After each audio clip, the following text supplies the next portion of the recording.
दोस्तों, क्या India PoK को लेने की तैयारी कर रहा है? आई नो ये सवाल काफी पुराना है, लेकिन कुछ इंटरनेशनल रिपोर्ट्स ये बताती हैं, इशारा करती हैं कि शायद तैयारी हो चुकी है। और ये इंटरनेशनल रिपोर्ट्स नहीं, हमारे लीडर्स के वर्ड भी बताते हैं। आपको शायद रिसेंटली ये क्लिप देखने को मिल रही होगी, जिसमें हमारे एक्सटर्नल अफेयर मिनिस्टर्स ने बोला है कि आइडियली पीओके हमारा अभिन्न अंग है और वो एक ऐसा अंग है जो जबरदस्ती पाकिस्तान ने लिया हुआ है। हमने बहुत सारे एक्शन लिए हैं। 370 को हटाया, कश्मीर में इलेक्शन करवाए, बेसिकली वहां की इंसर्जेंसी को खत्म किया। और अब ये टास्क तब पूरा होगा जब पीओके हमारे पास आ जाता है।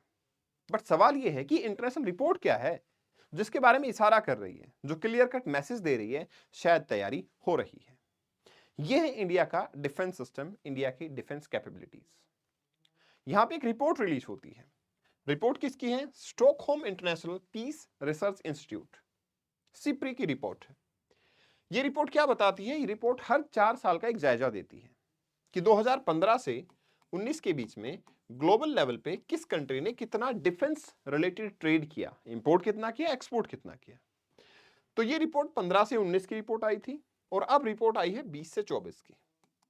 और 20 से 24 की रिपोर्ट आपको हैरान कर देगी। 20 से 24 की रिपोर्ट बताती है कि दुनिया भर की कंट्रीज में सबसे ज्यादा वेपन्स तो इंपोर्ट किए हैं यूक्रेन ने। और आप कहोगे सर नेचुरल भी है, क्योंकि यूक्रेन तो रशिया के साथ वॉर में है, पिछले 4 साल से हो गया है, तो नेचुरली उसको इंपोर्ट करना ही था। और यूक्रेन का लेवल कहां से राइज हुआ है? पहले 0.1% ग्लोबल कंट्रीब्यूशन था, यूक्रेन का लेवल 8.8% हो गया। बट सवाल ये नहीं है, सवाल यहां इंडिया का है। रैंक सेकंड आती है इंडिया की, और इंडिया किसी वॉर में एंगेज नहीं है। ठीक है, इंडिया किसी भी वॉर में एंगेज नहीं है, लेकिन India is the second largest contributor in import of defence weapons, जहां पे इंडिया ने कंट्रीब्यूट किया 8.3%। हालांकि 2015 से 19 का जो कंट्रीब्यूशन था वो 9.1% था, उससे थोड़ा सा कम किया है 8.3%। लेकिन ये कम करने का मतलब ये मत समझना कि हमारे पास वेपन्स कम हो गई। इसमें भी एक इंपॉर्टेंट पिलर है जिसको मैं बताऊंगा आपको, जो आपको बताएगा कि कैसे हम इस इंपोर्ट को कम कर रहे हैं लेकिन वेपन्स हमारे कम नहीं हो रहे हैं।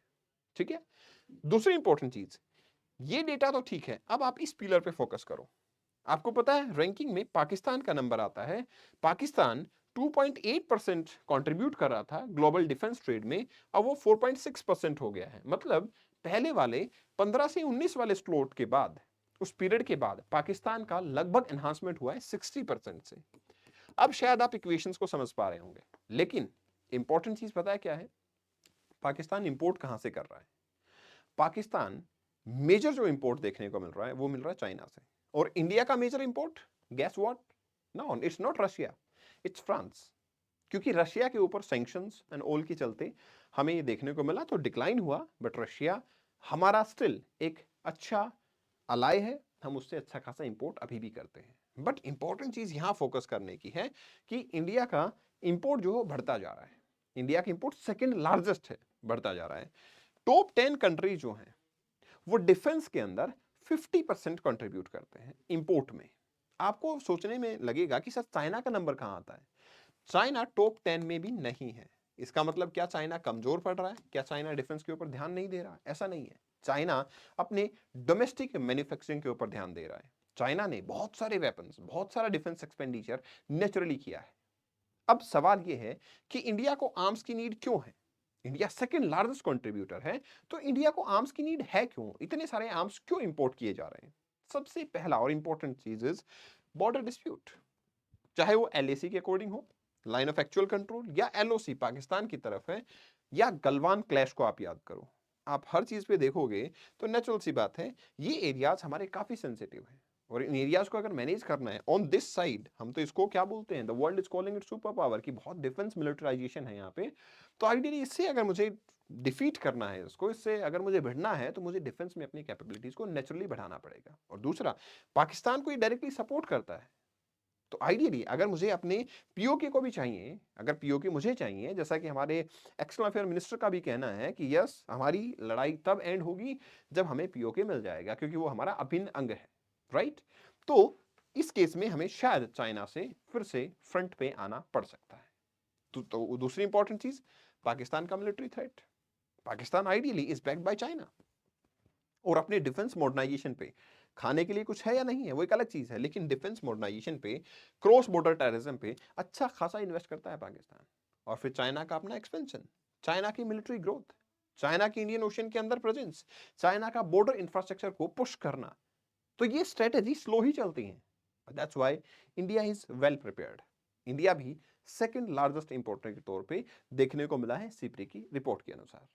इंपॉर्टेंट चीज ये है कि इवन रीजनल स्टेबिलिटी और डिटरेंस के लिए भी हमारे पास ये वेपन्स बहुत जरूरी है। फाइटर प्लेन्स हो, सबमरीन्स हो, ये हमारे लिए इंपॉर्टेंट है क्योंकि हम एक डिटरेंस क्रिएट करना चाहते हैं। इंडिया ने हमेशा ही सॉफ्ट पावर में बिलीव किया है, इंडिया कभी भी डायरेक्टली वॉर में इंडल्ज नहीं होना चाहता। लेकिन अगर डिटरेंस हो तो कंट्री पहले ही अपने आप सोच लेगा कि वॉर करना ठीक नहीं होगा। एंड दूसरा, इंडिया इसके अलावा, आपने ये लगा ना कि सर आइडियली तो ये डिफेंस का जो इंपोर्ट है 9.1 से 8.3% हुआ, तो इंडिया अब एक और इंपॉर्टेंट पिलर पे काम कर रहा है, और वो इंपॉर्टेंट पिलर है हमारा मॉडर्नाइजेशन एंड सेल्फ रिलायंस। जी हाँ, सेल्फ रिलायंस।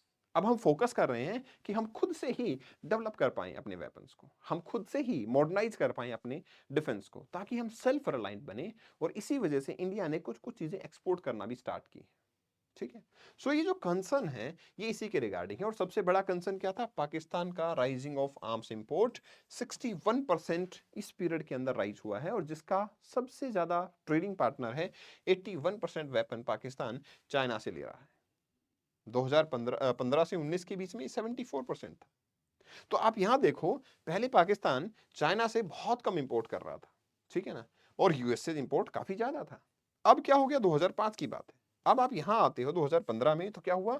यहां 76% चाइना से इंपोर्ट हो रहा था, मतलब चाइना से इंपोर्ट बहुत बढ़ गया। और अगर आप अभी की रिपोर्ट की मानोगे तो 81% इंपोर्ट पाकिस्तान चाइना से कर रहा है। तो आप समझ सकते हो कि इंडिया के दोनों जो नेबर हैं वो हमारे लिए हॉस्टाइल हैं, और एक दूसरे के साथ में काफी सपोर्टिव भी हैं। और चाइना यहाँ पे सेल्फ रिलायंस के ऊपर बात कर रहा है, चाइना अपनी कैपेबिलिटी को खुद बढ़ा रहा है, इसलिए चाइना टॉप 10 के अंदर नहीं आता है। सीपी की आम रिपोर्ट जो है वो डिक्लाइन के बारे में इंडिया का क्या कहती है, इंडिया का स्टेटस क्या है? तो इंडिया के डिक्लाइन के बारे में भी यही बात की जाती है कि पहले इंडिया क्या था, डिपेंडेंसी रशियन आर्म्स पे काफी सिग्निफिकेंटली रिड्यूस हुई है। ठीक है ना, रशियन आर्म्स 72% हम 2010 से 14 के पीरियड में इंपोर्ट कर रहे थे, वो अब 2020 से 24 के बीच में 36%, मतलब लगभग लगभग 60% से हमारा डिक्लाइन यहां से हो गया है। इंडिया जो है 28% अकाउंट करता है फ्रांस के टोटल आर्म एक्सपोर्ट का। तो फ्रांस की बहुत बड़ी मार्केट इंडिया के अंदर है। यूरोपियन यूनियन कंबाइन करके फ्रांस से इतना इंपोर्ट नहीं करता जितना अब हम फ्रांस से इंपोर्ट कर रहे हैं। और बहुत सारी ऐसी चीजें हैं, डिफेंस प्रायोरिटीज हमारे पास फ्रांस से आ रही हैं, जो 36 राफेल फाइटर जेट्स आए हैं, 6 स्कॉर्पियन क्लास सबमरीन्स आई हैं, है ना। एंड अपकमिंग डील जो है वो 26 राफेल एम जेट्स के लिए हो रही है। सो आइडियली यस, फ्रांस से हमारी क्लोज टाइज हो रही हैं, बट इंपॉर्टेंटली इसके साथ साथ में इंडिया ने इंपोर्ट डिक्लाइन इसलिए भी किया है क्योंकि हम अब आत्मनिर्भरता पे फोकस कर रहे हैं, कि हम ये नहीं चाहते कि हमें आर्म्स मिल जाएं, टेक्नोलॉजी ना मिले। जब किसी कंट्री पे दूसरी कंट्री से सैंक्शन लग जाए तो इंडिया का डिफेंस सिस्टम वीक हो जाए, ये चीजें पॉसिबली हमें हार्म कर सकती हैं। और इसीलिए आप देखोगे कि इंडिया का जो एक्सपेंडिचर है ऑन इन बजट डिफेंस के ऊपर 2.53% से बढ़ के 6.21% तक जा चुका है। ऐसे बहुत सारे इनिशिएटिव हैं जिसमें गवर्नमेंट ऑफ इंडिया ने स्टार्ट किया आत्मनिर्भरता इन डिफेंस, जिसके अंदर गवर्नमेंट ऑफ इंडिया अपनी वेबसाइट पे साफ साफ क्या लिखती है? Opportunity for making India defence. Make in India defence के ऊपर अपॉर्चुनिटी है। आईडेक्स इनिशिएटिव चलाया गया जिसमें स्टार्टअप्स को, एमएसएमई को भी डिफेंस में रिसर्च के लिए गवर्नमेंट ऑफ इंडिया सपोर्ट कर रही है। एफडीआई को लिबरल किया गया है, डोमेस्टिक जो हमारे पास प्रोक्योरमेंट है उसके ऊपर फोकस किया गया है। तो ideally yes, we want self reliance in defence, इसलिए वो डिक्लाइन थोड़ा सा देखने को मिला है। बट अगर हम बोले कि डिफेंस को कॉम्प्रोमाइज करने की बात है तो बिल्कुल नहीं है। और आप दोनों साइड देख सकते हो, ऑन वन साइड पाकिस्तान 60% से अपलिफ्टमेंट हो रहा है इंपोर्ट में, और इधर इंडिया के इंपोर्ट में भी second largest import in the world, और पीसफुलनेस के बावजूद। अदरवाइज यूक्रेन को अगर हटा देते तो इंडिया फर्स्ट इंपोर्टर होता, लार्जेस्ट। आपका क्या मानना है? क्या ये सच में तैयारी हो रही है, या फिर इंडिया सिर्फ एक डेटरेंस क्रिएट करने की कोशिश कर रहा है? आपकी थॉट अपने कमेंट सेक्शन में शेयर करें। इस सेशन की पीडीएफ को आप geography by Kapil Bhardwaj Telegram channel से डाउनलोड कर लेंगे। And this is my insta handle Kapil sir geography. You can follow me and you can talk to me over there. Thank you very much, best wishes.